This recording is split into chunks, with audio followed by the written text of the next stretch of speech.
একজন লাল shirt half pant পরা যাত্রী আছে, তাকে নিয়ে যেতে হবে তার নির্দিষ্ট গন্তব্যে। স্পিড বাড়ালাম, বামে যেতে হবে, থামতে হবে, রোড সাইন। স্পিডে যাচ্ছি, ওভারটেক করলাম। ওহো, বাদের উপর দিয়ে চালিয়ে দিলাম। একটা মানুষ আছে, মানুষটাকে অ্যাভয়েড করতে হবে, গাছটাকে অ্যাভয়েড করতে হবে। ওহো, উল্টা রাস্তায় ঘুরে গেলাম। আমাকে রিভার্সে নিয়ে গাড়িটাকে ঘুরাতে হবে। হয়ে গেল, আবার অ্যাক্সিডেন্ট করে ফেললাম। আর একবার অ্যাক্সিডেন্ট করলে আমার এই লাইফটা শেষ হয়ে যাবে। আস্তে আস্তে ধীরে ধীরে হলুদ ট্যাক্সিটার পেছনে যাইতে হবে। রাস্তাটা অনেক ঘোরানো পেছানো। ও দেখা যাচ্ছে ম্যাপের মধ্যে খুব কাছে তার গন্তব্য।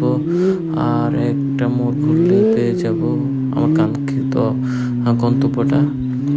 চলে আসলাম, কিন্তু রাস্তার বাম পাশে গন্তব্য। একটু ঘুরিয়ে নিলাম, শেষ।